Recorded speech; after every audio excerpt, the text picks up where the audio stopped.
Welcome back to the Capes and Tights podcast on capesandtights.com. I'm your host, Justin Soderberg. And actually, if you're watching this one, this is my son, Nova. Say hi, Nova. No, say hi with your words. He's waving to the screen. So if you're watching, you can see him on the screen. Today we have, Matthew Klein, the writer of Crashing over at IDW, to talk about the book, as well as other things going on at PRH, Penguin Random House, where he spends his day job as a senior or as the sales manager for Penguin Random House's comics division, as well as we talked a little bit more about the entire comic book industry right here on Capes and Tights podcast on capesandtights.com. Enjoy, everybody.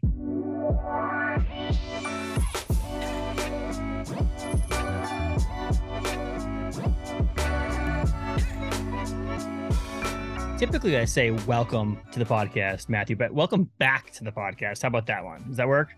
I am so excited to be back. So thank you for having me. And thank you for taking the time out of your day to actually talk to me. We were supposed to do this last week. Is everything okay with the kitten, cat, whatever? So my cat gave us a scare. So okay. my adorable cat, whose name is Rogue, named after the X-Men character, not named by us, named by her previous owner. Okay. But she's got kidney disease, and she's almost 15 years old now.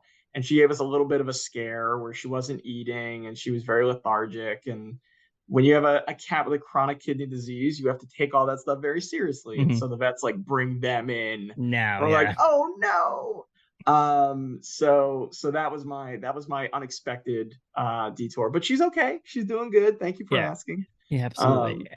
Are you in New York? So we were? Yeah. Is it a whole thing? Okay, is it a whole thing to take your cat to the vet when you live in Manhattan?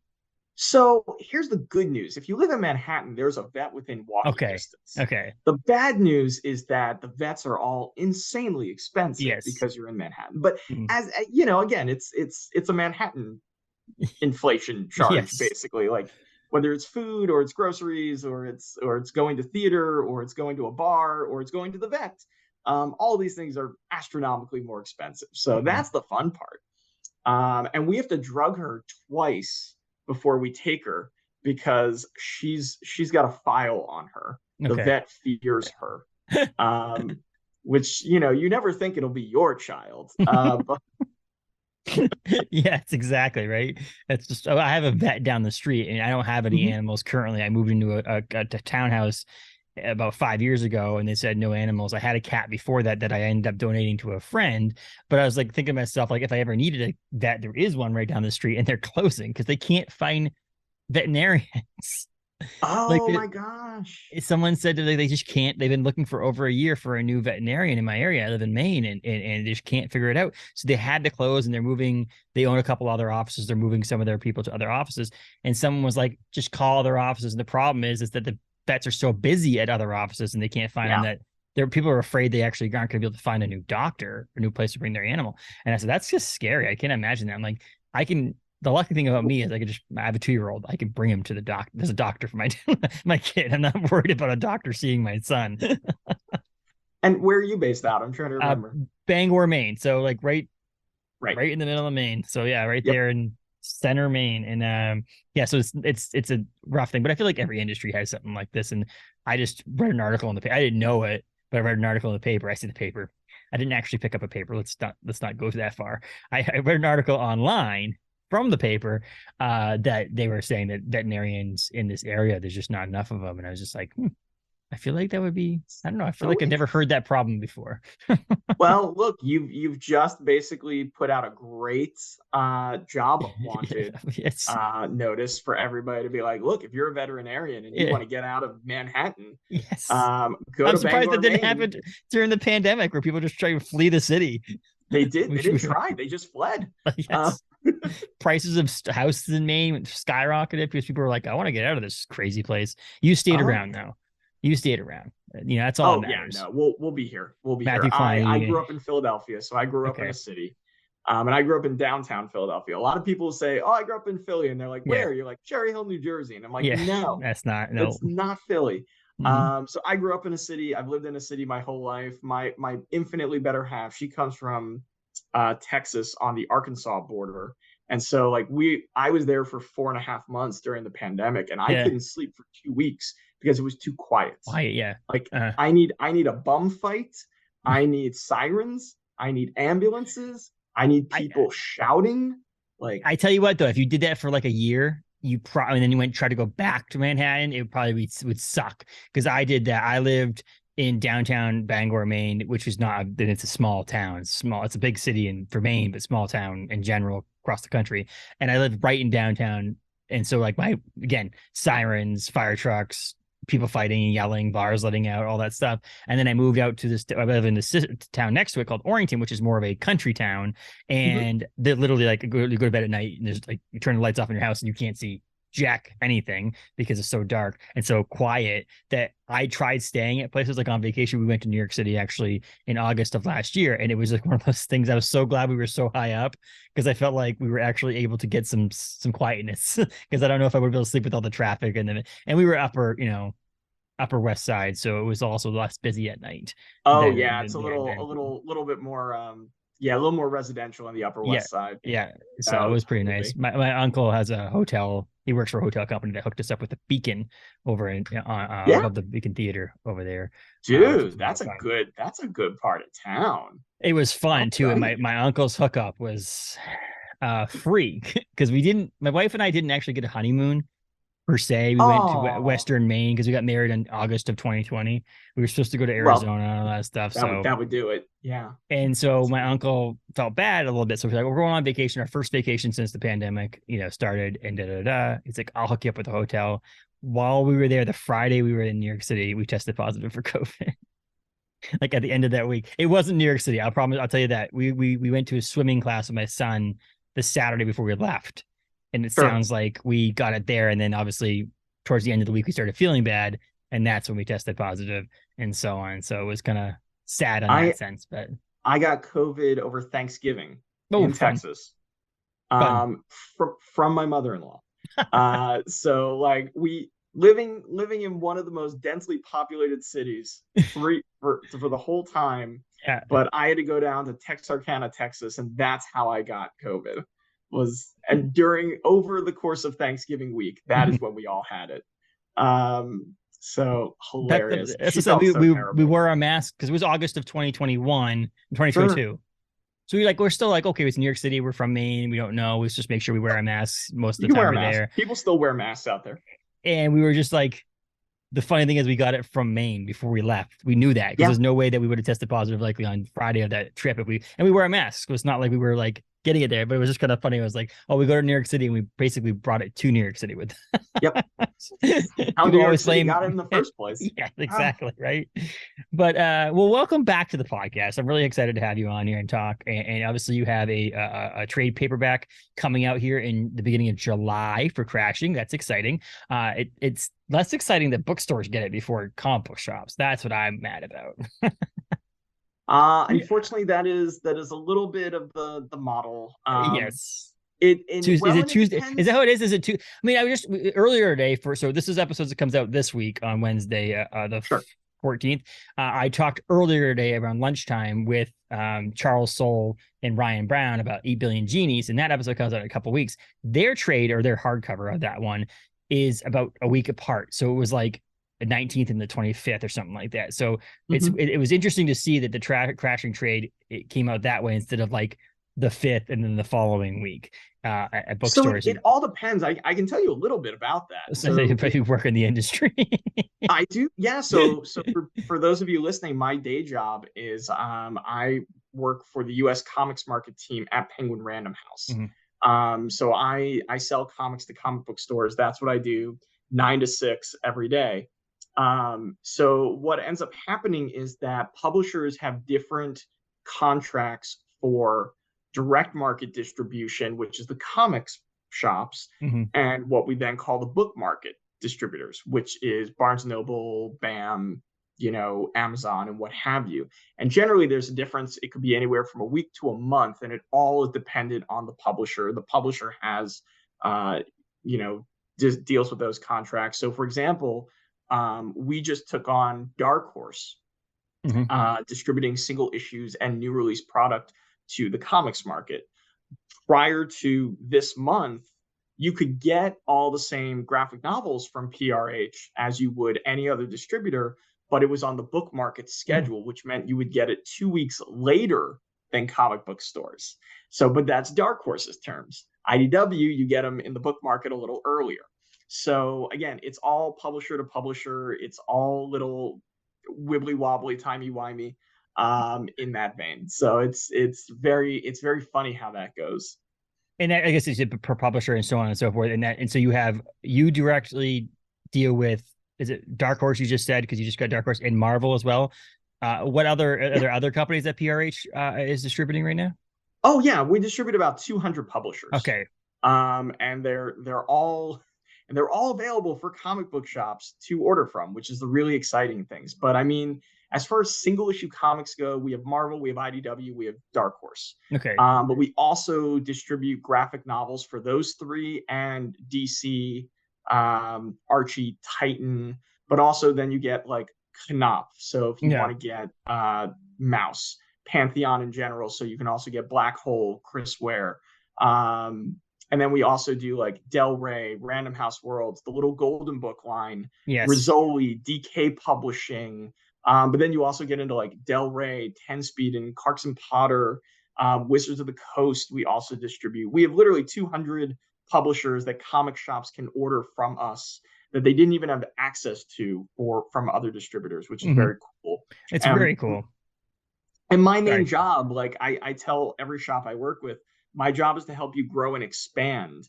And because they've never had access or awareness that they had access to this breadth of product, we're really seeing shops evolve and say, no, I want to get Mad Libs. I want to get sticker books. I want to get Little Golden Books. We sell them by the rack. Yes. They're such sellers. But also you're starting to see more comic shops are ordering like, you know, classic sci-fi prose books or the Star Wars prose books, and being like, why are we letting Barnes and Noble have that customer? We've given up, the direct market gave up so much ground, especially manga. My gosh, there's no reason Barnes and Noble should have more manga than a comic shop, except comic shop said, never mind, we won't do this. But I always tell comic shop owners, the book market is no problem poaching your customer from you. So you should feel no worry about trying to poach them back. And customers want to get as much stuff in one place as they can. So if they come to you and see, oh, here's my single issue, but oh, I can also get this Little Golden Book. Oh, I can also get Lore Olympus. Oh, I can also get this visual dictionary for DC Pride. Great. I can do it all in one store, and I'm supporting a local business. I will be thrilled to do that. And then they come back to you for more of that product. So that's what's really cool to see happening right now. And so my local comic book shop, Galactic Comics and Collectibles in Bangor, Maine, originally had signed up or tried to sign up for, this is a when PRH started carrying Marvel, they were like, okay, let's sign up for PRH. This would be great, whatever. Because he was so small and he was only open at night because he was working a full-time job during the day, all of his packages from Diamond and all that stuff got shipped to his house. But it's been rectified, so don't think I'm complaining. Is that he was trying to get it, and they did basically not denied him, but they said we cannot send it to that address because it's a house. We have to send it to an actual brick and mortar shop, and And he's like, well, I can't receive packages because I'm not there. Long story short, he basically gave up. He was like, okay, I can't do this anymore. I'll just continue going. He went through Diamond or whatever, and so on and so forth. And then I kept on reminding him. Like, guys, it's cheaper. You can buy it through PRH cheaper than you can through Diamond. And I said, just good. So finally, he's now full-time. He quit his other job about a little over a year ago. He's full-time in their shop. He can be there for deliveries, so on and so forth. He got it. He was so pumped because he had the hardest time getting like the last Ronin hardcover from other distributor, and he come to us. We got them all. Yeah, well, he got them all. He got 2 copies in. He sold those 2 copies, bought another 3 copies, sold, so on and so forth. Same thing with Mouse. By 10 at a time now, my friend. By 10 at a time. I was like, Mouse, man, you got to have Mouse in here. He's like, I can't get it. It's sold out. Finally goes to signs up PRH, got it like that next week or whatever. And I was like, so pumped. It's also, I go to that shop weekly. And I say, I look up, I can't hardly see in the back of there. I got some of my Light of the Jedi, my Star Wars books. I'm like, why am I not just buying these from you? Because he can get those now too. That's what I'm saying. It's so excited for it. He's so happy about that. And it's one of those things that he's not annoyed, but it makes more work on him having multiple multiple distributors to go through, but also in the end makes him more money and makes his customers happier. So it's a little bit more fun for him because he's like, again, the little golden books. I've got a 2-year-old. He loves the little golden books. I'm going through the catalog. Like, what do I want to get? There's like 50 a quarter that come out. Yes. There's never going to stop. So no. And so it's really cool to have that. Did you get the Taylor Swift little golden book? No, I did not get that. No, I did have him order the little Devil Dinosaur and Moon. Yeah. I was just talking about that with an account right before I came on. Yeah. That one. Yeah. That's exciting. And it's, look, there's everybody fears change. Yes. Right. I never use the word change. Here's my little tip and trick. I always use the word improvement. Mm-hmm. Nobody likes change. Everybody likes improvement. It absolutely adds a bit more time and a bit more work having more distributors. And especially when you're a one-man band, so to speak, and you're a smaller shop, it absolutely can add time in terms of ordering.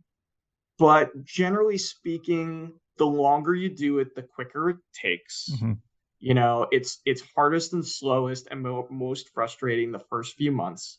Then it gets a little better usually. We also at PRH, we've been updating our functionality, our packaging to make things easier, faster, more efficient. We're continuing to do that. So it actually will only get easier and more convenient the more time he's with us. Mm-hmm. But it's also but to your point, you can also buy more product, you can find more product, you can make more money, you can expand and grow in ways that you didn't. But that's what happens when there's actual competition in a marketplace. Mm. It forces the distributors to work harder to get those orders and to offer better product.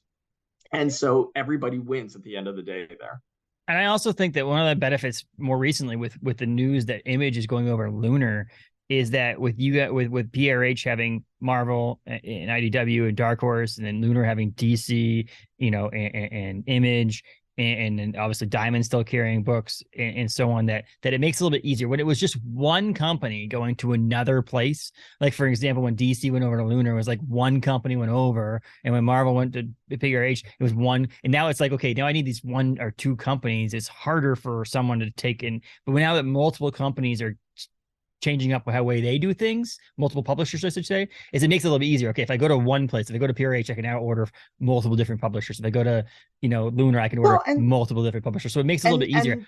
He has to keep track of it though, because I have been in the shop before. He's like, look, I ordered a Mad Cave Studios book from Lunar, but I also ordered it from Diamond, and his Lunar books for like books like Mad Cave and Source Point and all those other smaller ones come a week later.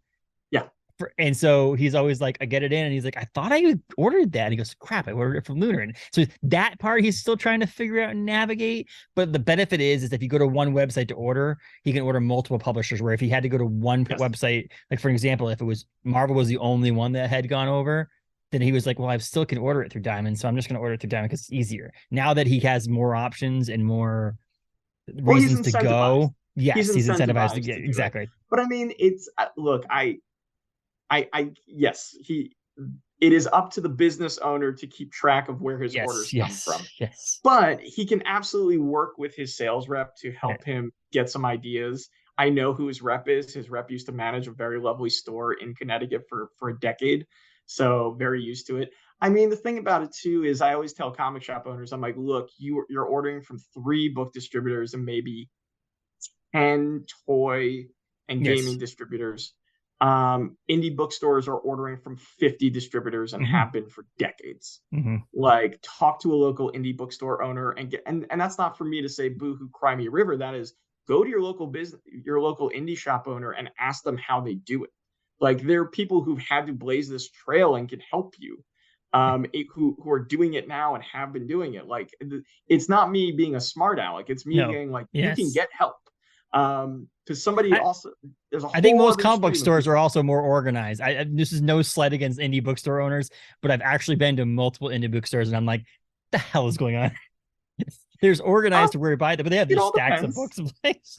it all depends on the store, because a lot of indie bookstore owners are one or two employees. Yes, exactly. And that's not that's not a slight against them. I'm just saying that if a bookstore like Briar Patch in downtown Bangor is a bookstore that we love, and Jabron, the owner, is a great friend of ours. But his bookstore is chaotic, and he knows that. And it's just he's a small store. He's a one-man operation.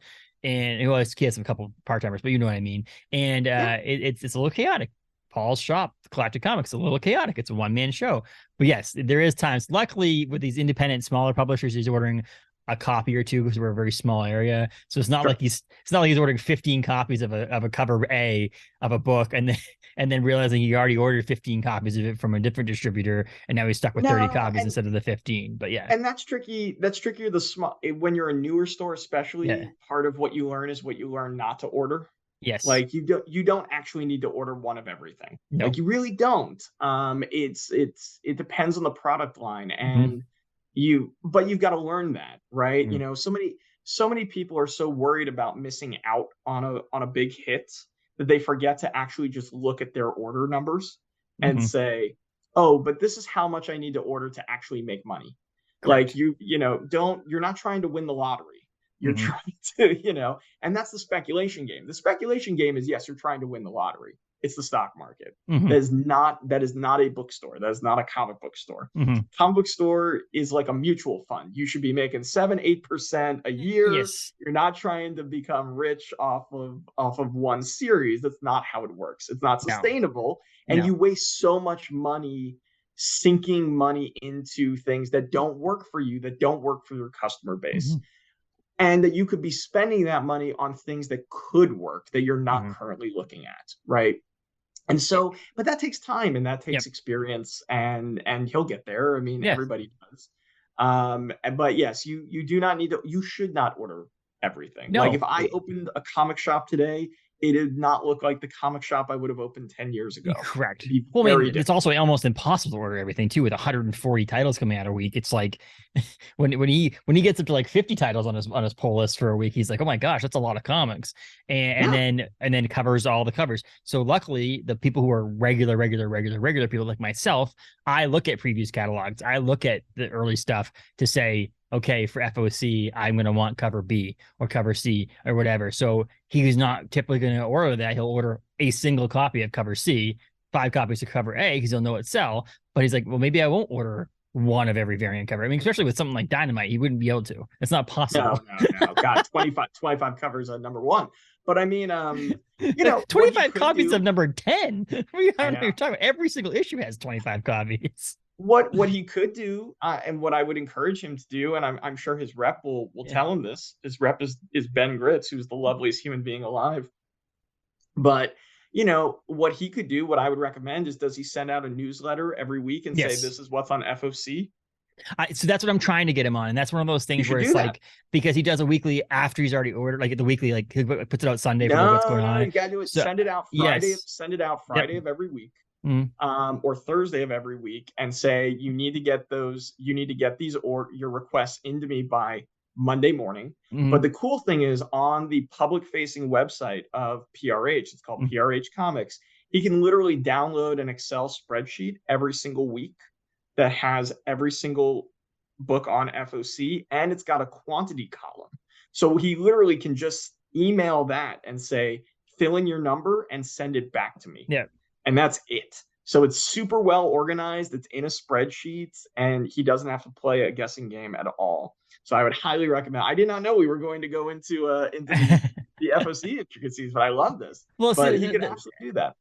So that's the funny thing about me too, is I'm a huge comic book fan. I'm actually a huge comic book fan of the business too. It's not just obviously being a podcaster and writer for comic book stuff.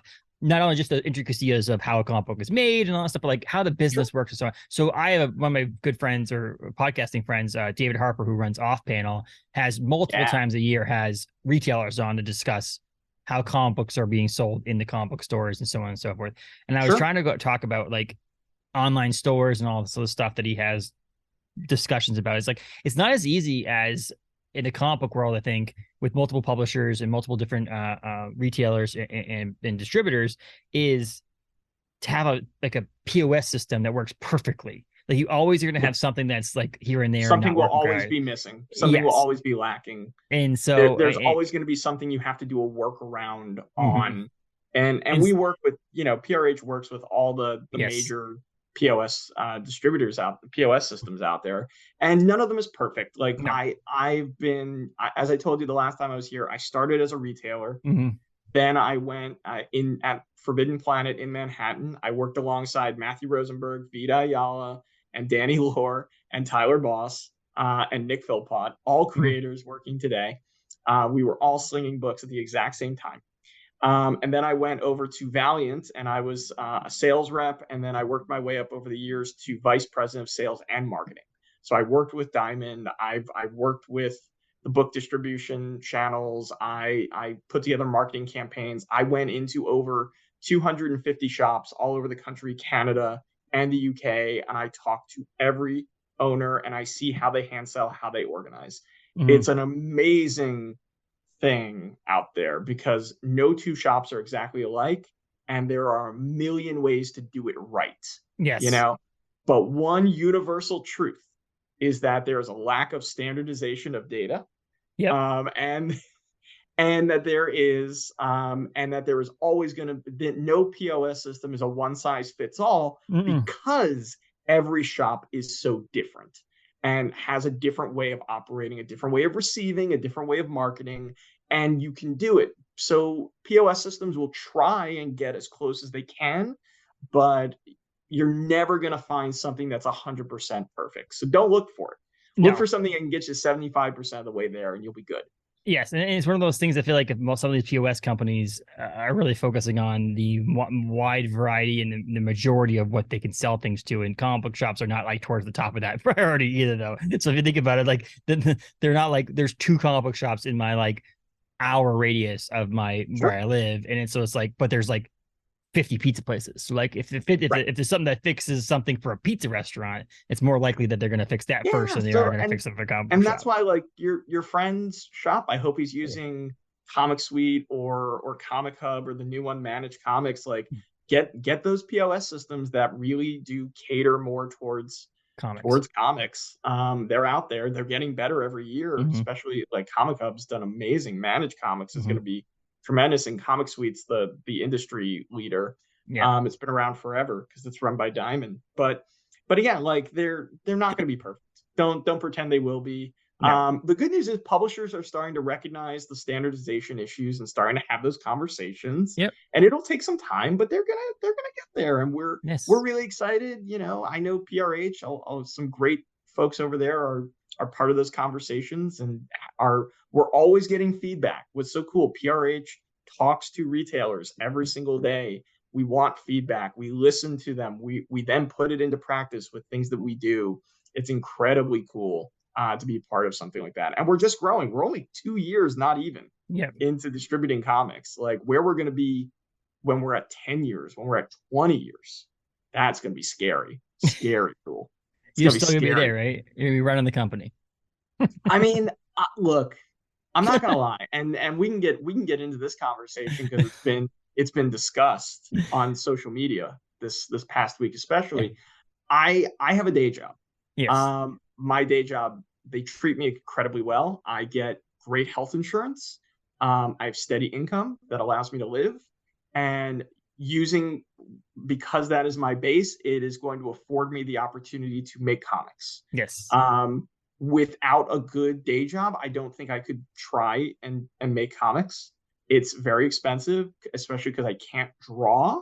So I have to hire artists, which gets to be very expensive. I know people who are investing in image books, and they invest $30,000 to $40,000 up front to get things created, and it's $40,000 and half of that is on a credit card. That they're paying interest on this. They're getting loans for this. So having a good day job, I'm a big believer that if you're getting into the industry, get a day job.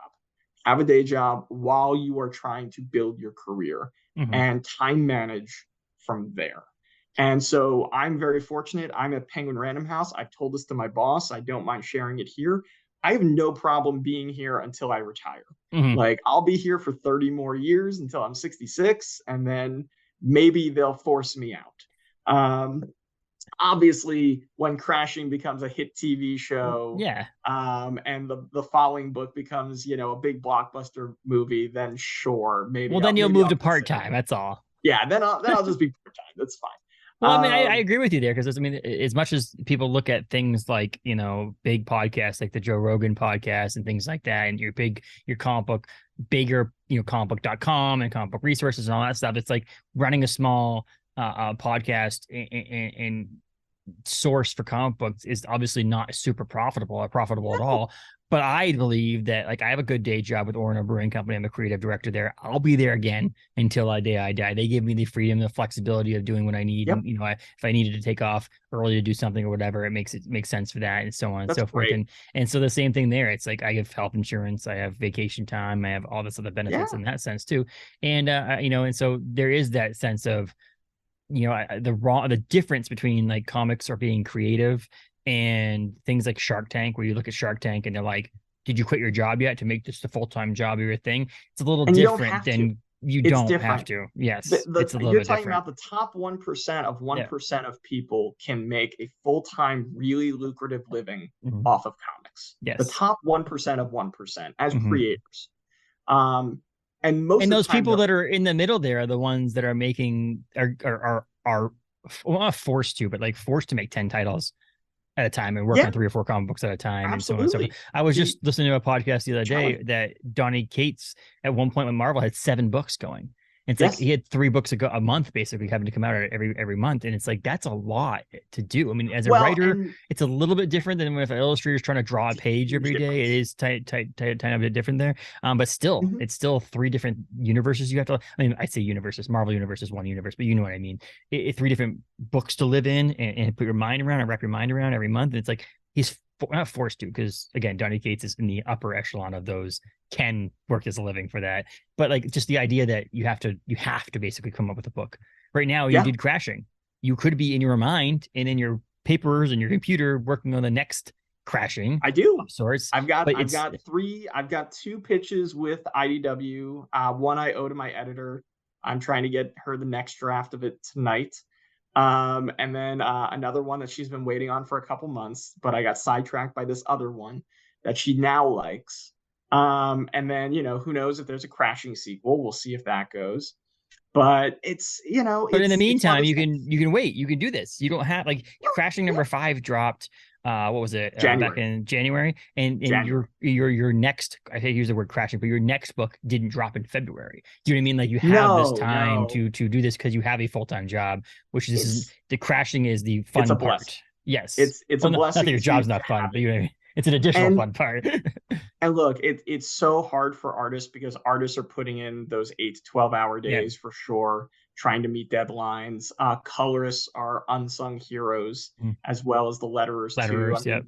I mean, letterers are doing 20 books a month, some of them. Like, it's unbelievable. And if you think about it, if you look on the market, I mean, Hassan lettered your book, right?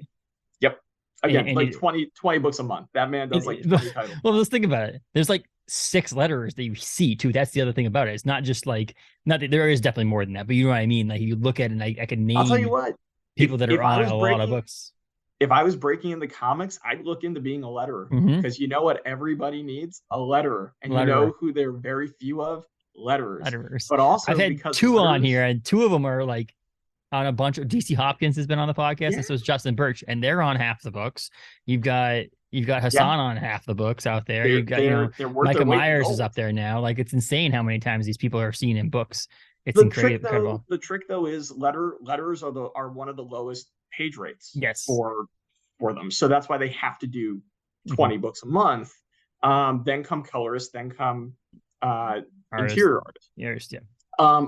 And writers are, depending on who you are, obviously. You know, if you're Scott Snyder, you're going to have one rate. If you're Matthew Klein, you've got a very different rate. Wait, they pay you? Bunn, you have another rate. But you know, but even Snyder, when he was writing Batman, he was still teaching college. Yes. You know, like, that's the thing, is like, you know, I was having this conversation with my better half, was a friend that is getting some lovely prose books published, but they're not making enough that they can live on. And it's like, no, you've got to use that to get a teaching job. You know, you've got to use that to start writing workshops. You've got to use that to start life coaching stuff for creators. Like we all have to have a side hustle. It's incredibly hard to stay in the career full time and be super lucrative in there. And that's why a lot of really successful people in comics have another hustle to them. They have a day job of some kind, or they did for many, many, many, many, many years until they reached the point where they could afford to go full freelance. It's very different. And some of them full time. I just learned that at a very young age. Yes, with the industry. Well, for some of people's full time job too is traveling to conventions, and that just takes you away if you're going to conventions and things like that to sell. But that's another revenue stream. Yes. You know, the cool thing about being an artist, and this is where I think it's more challenging for letterers and colorists, is artists, you can sell the originals, you can sell commissions, you can also sell the books at conventions. They have multiple ways to make that stream, but that in and of itself, that's a lot of time. You're investing in. You have to build up a web store without question. You have to build up a social media brand. But you can do it. You know, it's just work, and you have to time manage that with when you're actually making the books. And then again, like that's where like colorists, it's trickier. Colorists are in a whole different ballpark there. But you can do it. But you have to diversify your income. You have to diversify your income streams. And it's very challenging. Like I've just started doing some tabling at conventions. But I can't because I don't have a lot to offer yet. Yes. You just go, like on The Office when they have that one piece of paper, they go to do the job fair and they bring that one piece of paper, put it on the table. That's Matthew's table at a convention. It's just the crashing number one on the table. Soon as be the crashing trade right in the middle of the table. No, so I'm also doing a web comic now on Tapas. It's called The Rhyme Scheme. It's on Tapas right now. Chapter 7 came out last week, chapter 8 this week. Go read it. It's free, 2 minutes of your time. But one of the things I'll do is like I will work with my artist, get it formatted, and we'll do a printing, right? So I'll have the Crashing Trade paperback. I'll have a Crashing New York Comic Con exclusive. I'll have this, and then I'll go get a pin made of some funny catchphrase. Yes. And then I'll have 4 items that I can sell at 4 different price points. That's what I'll end up doing, you know, but the comic on Tapas is beautiful, by the way. Before you go any further on the rhyme scheme, who drew it? Who's the illustrator on that? So thank you first of all for taking a look at it. So it's an artist named Rich Wazicki. Rich and I worked together at Forbidden Planet. That's how we met. That's how we know each other all these years. I love his art style. He's just improving in leaps and bounds. He's another guy that's really been getting on the convention circuit out there. I highly recommend folks check him out. He's got a web store. He's a fun follow on social media, and he's hitting the pavement. He's done a wonderful job on this web series with us. It's just like a hard edge, hard boiled noir set in like 1990 Philadelphia. Just if you want a really cool detective story, shut your brain off, have some fun. That's all Rhyme Scheme is. And it's the second one. We did one called No Rhyme or Reason with the same character. We're going to try and do this like once a year, a 10-week adventure, so to speak. And who knows, maybe someday a publisher will like it and want to contract us and do it. But as a writer, if I don't have another book lined up with a publisher, I will create something. I will pay for it myself. I will pay to get it published, and then I will try and sell it at conventions or online. And that's my next revenue stream. That's what I have to do. And then I can also try and find a few shops that will buy 10 copies on consignment or whatever. And that's what you do as a writer. That's how you have to make it work. Could I do that full time and live? No. I absolutely need a day job. And there's nothing wrong with that, because in the creative arts, you can get successful at 15 or 50. You can get successful at 15 and then flame out and then get re-successful at 45. It's the beauty. It's not like athletics where I'm going to peak physically and then I'm done. So that's the nice thing.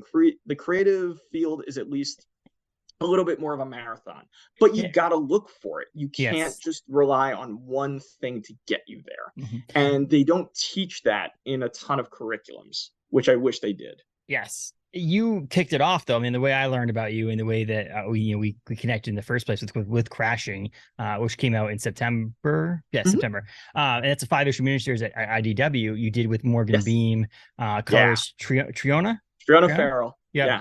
Obviously, Farrell. Hassan is the letterer, and then one of our favorite people in the world of comic books are your editor Heather Antos, who has also been on the podcast. She's one of my favorite people in the world, period, let alone comics. Yes, exactly. So that's it's an awesome series. Like, it's a cool way to jump in there. Morgan's artwork is stunning as always. And you know, when you came on before, Morgan had joined us as well, which is nice as well. So if you want to go back to listen to episode 68, we have that on there. And so it's Addiction meets superheroes. It's a 5-issue miniseries, so very easy to conquer for people. Not want to get into the discussion of trade waiting, but if you were trade waiting, your time is now, because it is upon you. Justin, see, here's the thing. The way the industry is right now, it's a 5-issue miniseries. It's brand new IP. It's a creative team that most people haven't heard of yet. So yeah, you're going to pick up issue 1 and then you're going to wait. Now is the time. I've got signings lined up in 7 different states over the summer to promote this thing, and I think we're gonna really find our home as a trade paperback. Like, this is probably the ideal format for it. I'm very excited. I always tell people it's like the medical drama of House meets the gritty social superheroes of the X-Men. Like, that's how I like to describe it. You follow Rose Osler. She is a doctor who treats superheroes by day, moonlights treating supervillains, and is trying not to relapse after being 7 years sober, because what she's really addicted to is to saving everybody but herself. So it's a first responder story. It's an addiction story. It's got some really cool topical social and political undercurrents to it. It creates a huge fun world that we have tons more stories if we want to revisit, we can play with. So please get it out. It's everywhere, July 4th. And depending on where you are, you might see me. So by all means, there's 50 states, there's 70, that's a pretty good portion of the states you're going to be in right there. Obviously you're not going to Alaska, right? No, not going to Hawaii. So that's only 48. I know you're not coming to Maine, so that's only 47.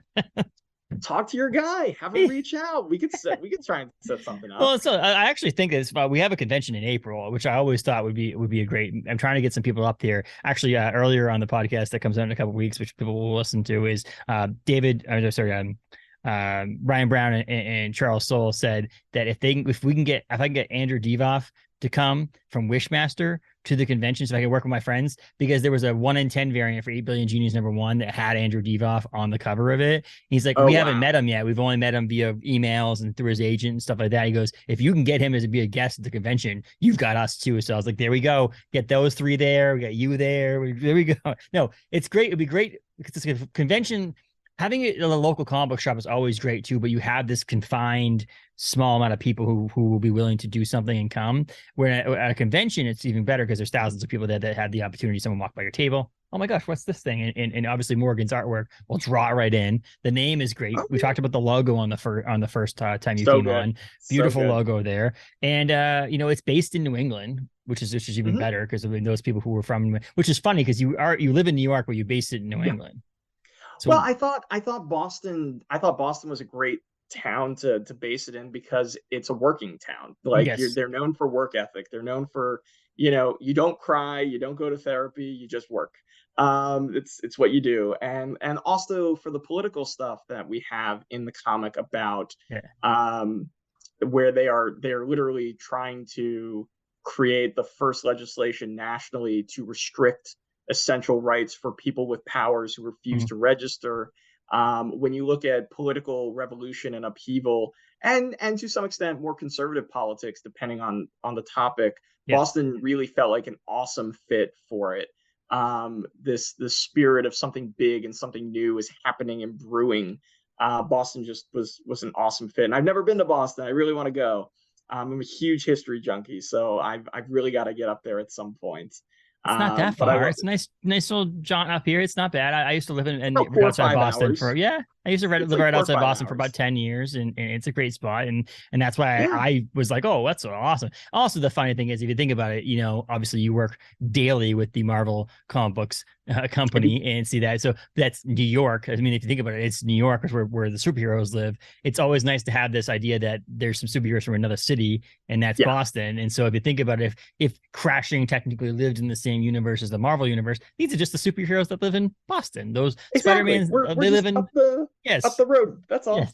Yeah, exactly. They just don't see each other that often. Yes, exactly. So like it's just kind of funny. It's nice to see that separation, that difference in the idea that. And I always think that was another reason everybody set stuff in New York. You got to go somewhere else. Like I wanted to do Philly. I thought about doing Philly because I'm from Philly, but I was like, it's too on the nose. Like Boston really is the better. They've got vampires there. I mean, Rodney Barnes has created vampires in Philadelphia, so you don't want to do so. But no, I've got to stop saying this because now I feel like I'm also gonna put up a review of Minor Threats first trade paperback and their superhero stories. And it's funny because I was like, it's so hard to come up with a new superhero story, and I'm like, I gotta stop saying that because people are crushing them now. Like there's some really good ones out there. I mean, Tony Fleece and Tim Seeley's got their Local Man. You've got this. Minor Threats is great. It was just kind of funny. I mean, public domain's amazing. So it's kind of funny. I'm like, oh my gosh, I got to stop saying that it's really hard to break in with a superhero story and not be in a big two when it's you guys are making me feel wrong. The lens, man. It's all about the angle. Like for me, this is not a superhero story. This is an addiction story. But it's an addiction story set within a world of superheroes, right? So for me, that's where it is first and foremost. And the superhero comes. It's additive of the story, but it's not the whole story, right? So that's all how you approach it. That's all about how you approach it, where you find your way in to the world, as it were. It's like you mentioned, it's like The Walking Dead is a zombie story, but not really. It's not really about the zombies. It's about the people living. Yeah, it's a survivalist story with zombies. It's a meditation on the worst instincts of human condition. With zombies in it. Like the zombies are not the story. The zombies are the dressing. They're the set dressing. Same thing with The Last of Us. Last of Us was the same way. That Last of Us is a story about people. I try to explain to people Ted Lasso. Ted Lasso is an absolutely wonderful show. I don't like soccer. It's not about soccer. Soccer is a vessel to move the train forward. It's not the actual, like you see soccer and you see it being played, but there's so much more to it. They're at the bar. They're in his apartment. They're in the office. It's the difference between plot and story. Yes. The plot is what happens. The story is the journey of why something is happening and who it is happening to. One of my favorite examples is basically like I can't even think of one right now, but like if I were to tell you The Walking Dead, let's stick with The Walking Dead. Yes. If somebody says, oh, The Walking Dead is about a group of people from the zombie apocalypse who are trying to survive and have to kill zombies and figure out how to live in this post-apocalyptic world, I would say no, it's not. You just described the plot. Yes. What is the story? The story is about found community trying to create their own settlement. You're trying to take disparate parts of society and create its own new society. And the question is, can humanity evolve beyond its basest impulses and instincts? That is the question it's asking. That is the story of The Walking Dead. The plot has to do with zombies. Yes. But the story has nothing to do with zombies. And I think that is the difference. One thing you could say about like things like The Walking Dead or any of these things, you could almost kill and send yourself into a post-apocalyptic world with a zombie apocalypse and then kill them all off and not have a single one of them around anymore and still see some of the storylines that happen in The Walking Dead because it has nothing to do with them. They just can't leave the walls of where they are because they're afraid to get bitten or someone gets bitten and dies and so on and so forth. So it's like you could leave the zombies off page the entire series, and which was what Last of Us mostly is. If you watch the Last of Us TV show, there's very few of their zombies in the show. It's just you see it here and there, but it's a The The Last of Us is about a father and daughter. Yeah. It's about family. It's about the bond between a father and daughter in a time of crisis. And it's about a man who failed to protect one daughter and now is trying to redeem himself and protect the daughter he never expected to have again. It's about a second chance at fatherhood. That is what that's the story of The Last of Us. And realizes that in order to protect her, he will do things he never thought he would possibly do. Yes. And that is the story of The Last of Us. And then you get into, it's about this guy who ends up dealing with this daughter who's a cure for zombieism, and they go across the country to some mythical place. That's the plot. Yes. That's just the plot. I'm not telling you the story. I'm telling you the what happens. I'm not telling you the why it happens. And in relation to Crashing, it's the addiction is the story, and what your main character has to deal with because of, by day, helping and working in a hospital multiple hours a day with very little sleep, very little rest, caffeine all day. I mean, you explain that in the first couple of pages, her cups of coffee and when she takes them and stuff and so on and so forth. And then also having to fulfill something at night by helping the supervillains and fixing them up, as well as dealing with an addiction and how the stress of our lives of having to do this by day and this by night may cause you to relapse into a addiction that you were sober for a while. And that's what the superheroes are, just the vessel to get the story going. And it would be a very boring book for me if there wasn't this. it would be like a manual on addiction instead of an actual comic book. There's a million ways to tell the story, but I always think of Crashing as the story about a woman who is addicted to saving everyone else at the expense of herself because she doesn't believe and doesn't know how she can be saved. And is the story of how she learns the importance of taking care of herself. It's about self-care. I always say to people, what is Crashing about? It's about self-care. And it's set within a profession that is incredibly high pressure, which is being a doctor, especially being a surgeon. It's unbelievably high pressure. The smallest mistake, you could kill somebody. You literally have life and death in your hands every day. That is huge responsibility. And so the question is, when your job is to help everybody else, but you don't know how to ask for help and you don't believe you deserve help, that is Rose's journey of what she has to learn as a character. That is where we start with her. And I think that's very relatable. I think so too, the inspiration was the pandemic, was watching doctors give testimonials about going into a circumstance every day for 12 hours a day where they didn't know if they could save the people that they were treating. It was unbelievably overwhelming, and they're having panic attacks in their cars. They're starting smoking. They're losing weight. They themselves are wasting away, and they are feeling the stress and the pressure, and no one's there to help them.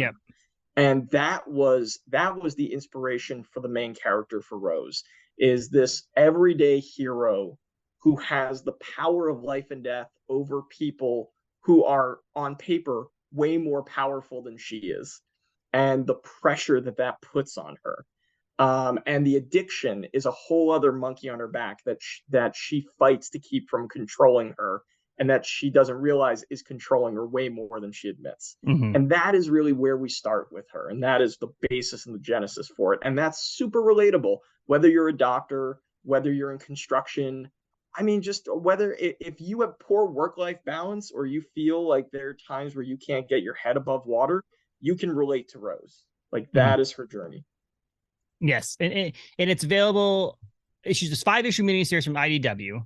And you can get it at bookstores on July 4th and comic book shops on July 5th. If FOC's over, but still tell your local, be kind and let them know, hey, I want a copy. First of all, most LCSs or bookstores will put it on hold for you when it comes in if you can't get to the day it comes out. Most are like, it's a guaranteed sale. Put it on there, put it on the shelf, so on and so forth. And that's how you support people. Yes, I sadly do this at my bookstore all the time. And my bookstore owner won't charge me until I go get it, and I'll be like 6 weeks later, I'll be like, oh shit, I got a book at the bookstore, and I'll walk in there. He's like, you kidding me right now? I'm sorry.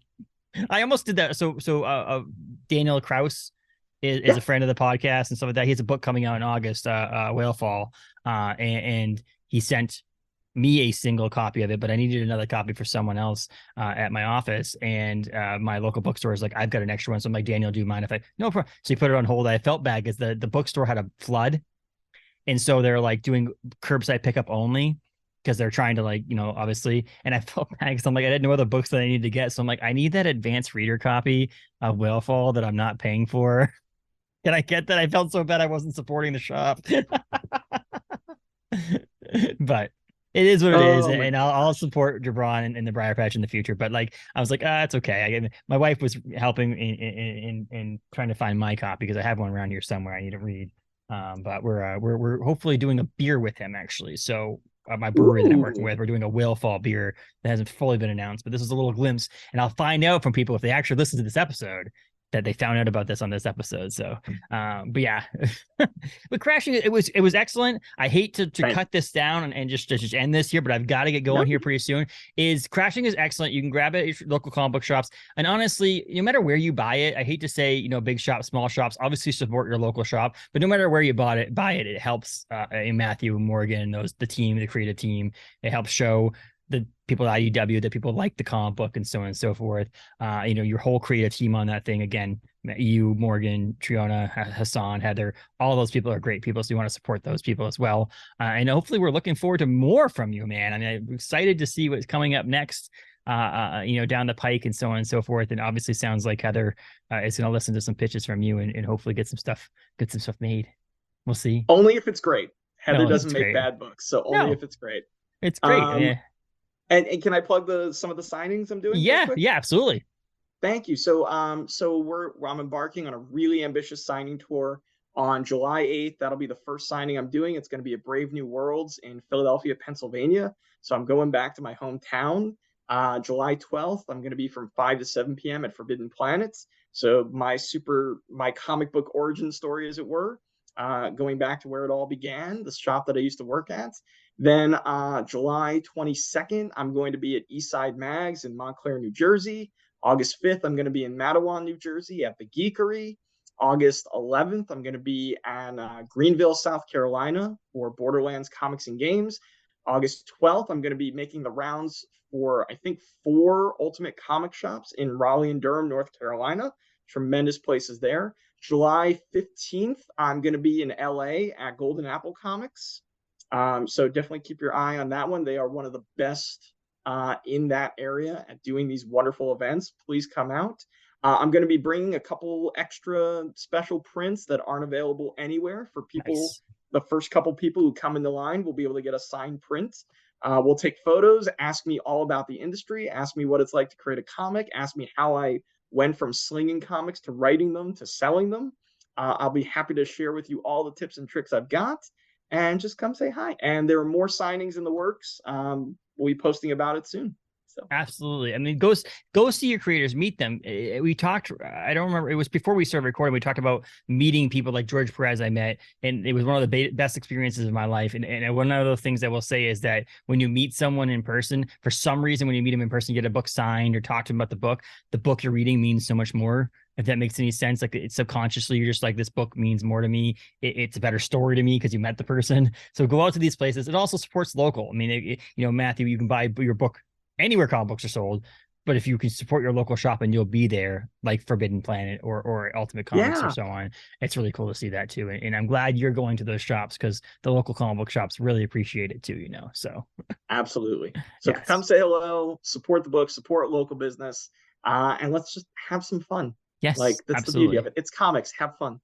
So let's celebrate July 4th week by reading Crashing. How about that? That's if we're going to leave it at that. I appreciate it. Thanks for coming on, talking Crashing, PRH stuff, comic book industry stuff, and all that stuff. We'll definitely have you back more. We'll do one episode sometime in the future that's literally just talking about the world of comic books. We won't even mention that you do comics. No, I'm just kidding. Hopefully we'll be able to promote your next comic. That's what I want to do. So at the very least, hopefully we'll promote the Rhyme Scheme and its sequel, maybe. So exactly. You can go find that on Thomas Tapas as well right now for free. So. Yes, absolutely. Thanks you very much, Matthew. Enjoy the rest of them, and hopefully the weather and the cloud of smoke and stuff is gone from New York City. Oh, long gone. Okay, good. It's all good. I say breathe easy, but it's still New York City. So thank you, Matthew. Thanks, Justin. That was Matthew Klein, writer of Crashing over at IDW. Check out the trade paperback coming to a local comic book shop or bookstore to you July 4th at bookstores and July 5th at local comic book shops. Be sure to follow Matthew Klein on social media. Search right on there for Matthew Klein, as well as visit his comic book over at Tapas. You can find us on social media, on Facebook, Twitter, and Instagram, as well as on Apple, Spotify, and all your major podcasting platforms. Just search for Capes and Tights. Thanks, everybody.